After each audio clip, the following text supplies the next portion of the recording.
Herkese merhaba arkadaşlar. Bu videomuzda Antalya'da gezilecek ve görülmesi gereken en iyi 10 yeri sizlerle paylaşacağız. Tabii ki Antalya'da en güzel 10 yeri seçmek zor ama sizler de yorumlarda kesinlikle ilk 10'da yer alması gereken yerleri yazabilirsiniz.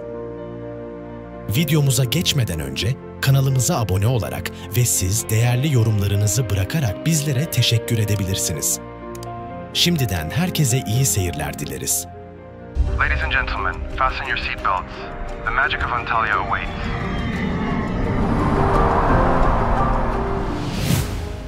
Türkiye'nin turizm açısından en önemli şehirlerinden biri olan Antalya, yaz aylarında nüfusunun neredeyse ikiye katlanıyor olmasıyla dikkat çekiyor. 630 kilometre kıyı şeridine ev sahipliği yapan şehir Türkiye'nin en önemli turizm merkezlerinden biri olarak biliniyor. İki ova üzerine kurulu bir şehir olan Antalya, gezilmesi gereken çok sayıda ilçeye de ev sahipliği yapıyor. Özellikle yaz aylarında yerli ve yabancı turistler tarafından yoğun bir ilgi görüyor olsa da yalnızca yaz turizmi açısından önemli olduğunu dile getirmek doğru değil. Antalya hem doğal güzellikleri, kültürel olanakları ve Antalya plajları ve koyları açısından oldukça zengin. Bu sebeple 4 mevsim boyunca ziyaret edildiğini dile getirmek kesinlikle yanlış olmaz. Siz de seyahatinizi daha keyifli hale getirmek için sizler için derlediğimiz gezilecek yerleri inceleyebilir ve böylelikle unutulmaz bir Antalya tatili geçirebilirsiniz. Listede yer alan bu gibi yerler hem yaz turizmi hem de kültürel bir seyahat için oldukça önemli bir rol alıyor. Aynı zamanda yöresel lezzetleriyle de oldukça etkileyici bir şehirdir. Antalya'nın yöresel yemekleri listesiyle popüler lezzetleri çok kolay keşfedebilirsiniz. Şimdi sizler için seçtiğimiz gezilecek yerleri gelin birlikte inceleyelim.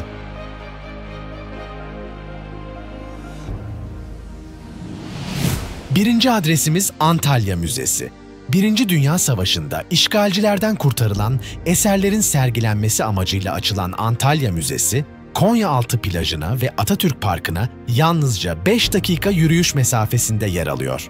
30.000 metrekarelik geniş bir alanda kurulmuş olan Antalya Müzesi, 14 farklı sergi salonuna sahip. Pamfilya ve Pisidya bölgelerinde yapılan kazılardan çıkartılan binlerce tarihi esere de ev sahipliği yapan müze oldukça zengin bir koleksiyona sahip. Sabah 8.30'da açılan müze, yaz döneminde akşam 7.30'a kadar hizmet vermeye devam ediyor. Giriş yapmak için ise 340 Türk Lirası ücret ödemeniz gerekiyor. Müze içerisinde tabiat tarihi salonundan imparatorlar salonuna kadar birçok farklı bölüm bulunuyor.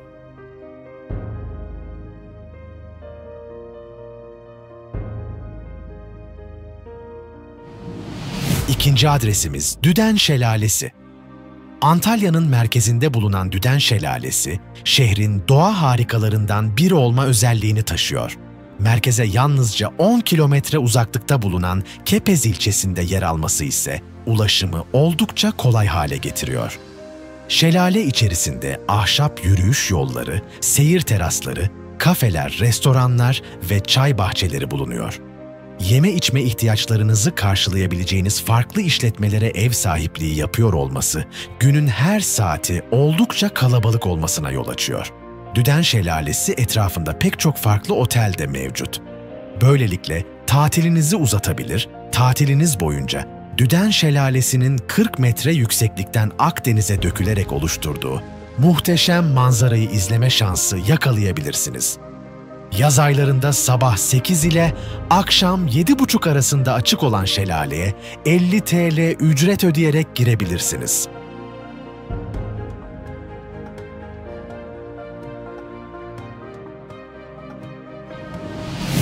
Üçüncü adresimiz Olimpos Antik Kenti. Antalya'nın güney sahilinde konumlanan Olimpos Antik Kent, Pahelis Antik Kenti ile birlikte bölgenin en büyük liman kentlerinden biri olma özelliğini taşıyor. Sahip olduğu kültürel özellikler sebebiyle tarih meraklılarının en çok ziyaret ettikleri yerlerden biri olup eğlenceli gece yaşamıyla da dikkat çekiyor. Milattan önce 160 yıllarında inşa edildiği ve 11. ve 12. yüzyıl arasında Rodos şövalyeleri tarafından yeniden inşa edildiği tahmin edilen Olimpos Antik Kenti, günümüzde Antalya'nın en popüler noktalarından biridir. Antik kent içerisinde konaklayabileceğiniz pek çok farklı işletme ve kamp alanlar bulunuyor. Antik kente haftanın her günü saat sabah 8 ile akşam 9 arasında ziyaret etmeniz mümkün. Giriş için 220 Türk Lirası ücret talep ediliyor, bilginiz olsun.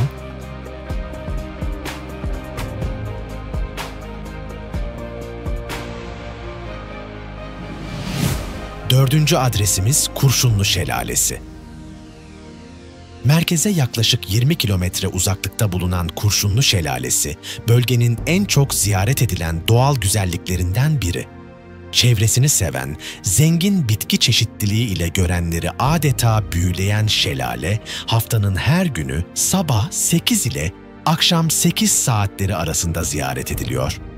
33 hektarlık geniş bir alanı kapsayan ve onlarca çeşit bitki türüne ev sahipliği yapan Kurşunlu Şelalesi ortasında ise 18 metre yükseklikten bembeyaz sular akıyor.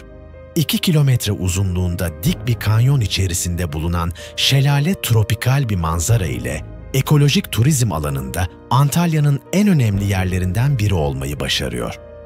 Şelale içerisinde bulunan tabiat parkında ise onlarca çeşit hayvan yaşıyor.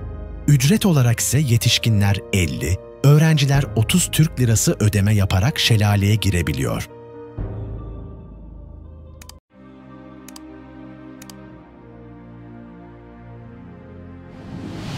Beşinci adresimiz Sapadere Kanyonu. Antalya ve bulunan ve tabiat harikası olarak nitelendirilen Sapadere Kanyonu, 400 metre yüksekliğinde kaya duvarları arasında süzülen buz gibi suyla dikkatleri üzerine çekmeyi başarıyor. Kaya duvarları arasından süzülen su ve etrafında bulunan yürüyüş parkurları, Sapadere Kanyonu'nu mutlaka keşfedilmesi gereken yerlerden biri haline getiriyor. Kanyonda dar geçitler, mağaralar ve kaya havuzları bulunuyor. Bunun yanı sıra binlerce endemik bitki türüne de ev sahipliği yaptığını dile getirmek mümkün. Sapadere Kanyonu'nda fotoğraf çekmek ve dinlenmek için seyir terasını tercih edebilirsiniz. Bunun yanı sıra kaya havuzlarının buz gibi sularında yüzmek de kanyonda yapılabilecek en eğlenceli aktivitelerden biri. Ayrıca 50 Türk Lirası ödeme yaparak kanyona giriş yapabilirsiniz.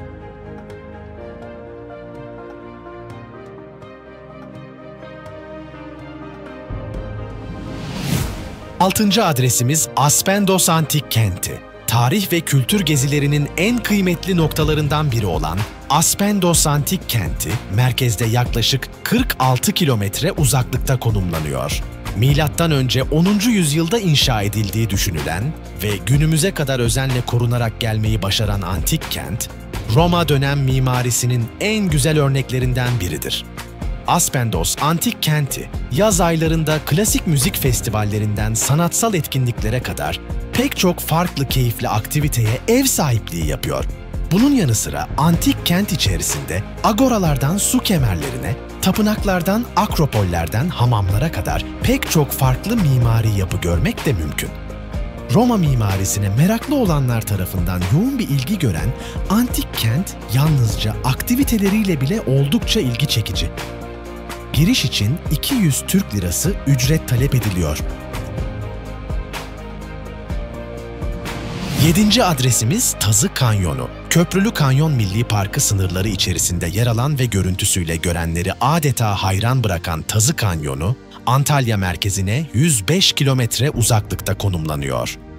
400 metre yükseklikteki kanyon uçuşlarına ev sahipliği yapan Tazı Kanyonu, yemyeşil manzarası ile görenleri adeta büyülüyor.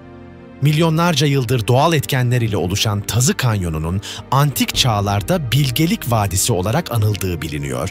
Kanyonu gezerken sert kayalarda gezen dar keçilerine, vaşaklara, tilki ve geyiklere rastlayabilirsiniz. Pek çok vahşi hayvana ev sahipliği yapan kanyon her mevsim ziyaret edilen bir yer. Kanyon içerisinde trekking ve dağcılık aktivitelerine katılabilir, fotoğraf safarileriyle unutulmaz fotoğraflar çekme şansı yakalayabilirsiniz. kamp alanlarına da sahip olan Tazı Kanyonu çadırınız ile keyifli birkaç gün geçirmeniz konusunda sizlere olanak tanıyor. Giriş için ise herhangi bir ücret talep edilmiyor.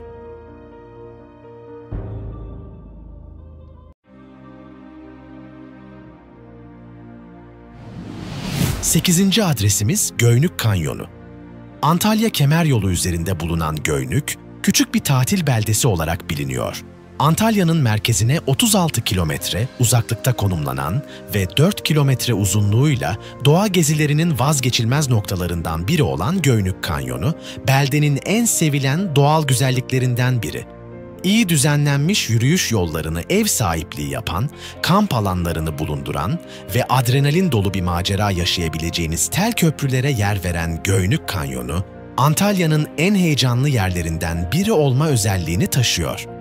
Her yıl binlerce kişi tarafından ziyaret edilen Göynük Kanyonu'nda jip ve motosiklet turlarına katılabilir, paintball ya da tırmanma gibi aktiviteler yapabilirsiniz.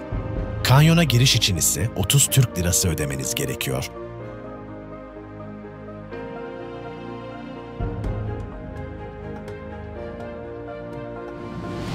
Dokuzuncu adresimiz Patara Antik Kenti. Kaş ile Ölüdeniz arasında bir konumda yer alan Patara Antik Kenti dünyaca ünlü plajı sebebiyle her yıl binlerce yerli ve yabancı turist tarafından ziyaret ediliyor. Antik kentte yer alan plajın en önemli özellikleri arasında ise karetta deniz kaplumbağalarına ev sahipliği yapıyor olması. Tarihi hazinelerinin bugüne kadar korumayı başarabilmiş bir yer olan Patara Antik Kenti, tarih ve arkeoloji meraklılarının adeta akınına uğruyor.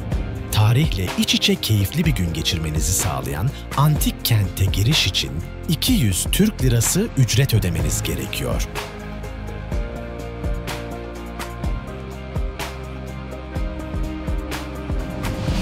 Onuncu adresimiz Köprülü Kanyon.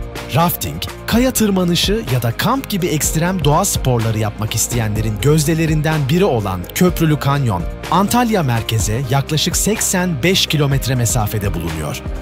Köprülü Kanyon, 14 kilometre uzunluğa sahip olması sebebiyle Türkiye'nin en uzun kanyonlarından biri olma özelliğini taşıyor. Milli Park cephesinde yer alan ve yüksekliği 100 metreyi bulan sarp kaya duvarlarıyla oldukça etkileyici bir görüntü sunan Köprülü Kanyon doğa sporu sevenler tarafından en çok tercih edilen yerlerden biri. Giriş için herhangi bir ödemenize gerek olmasa da rafting gibi sporlar gerçekleştirmek istiyorsanız ödeme yapmanız gerekiyor. Talep ettiğiniz su sporuna göre ödemeniz gereken miktarda değişiklik gösteriyor.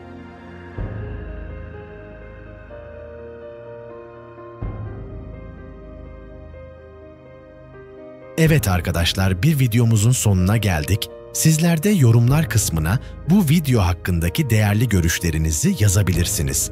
Ayrıca kanalımızdaki Antalya'da 3 günlük gezi videomuzu ve Antalya şehir merkezinde gezilecek yerler videomuzu izleyebilirsiniz. Herkese şimdiden atmış olduğu beğeni ve yorumlar için teşekkür eder. Bir sonraki videomuzda görüşmek üzere, hoşça kalın.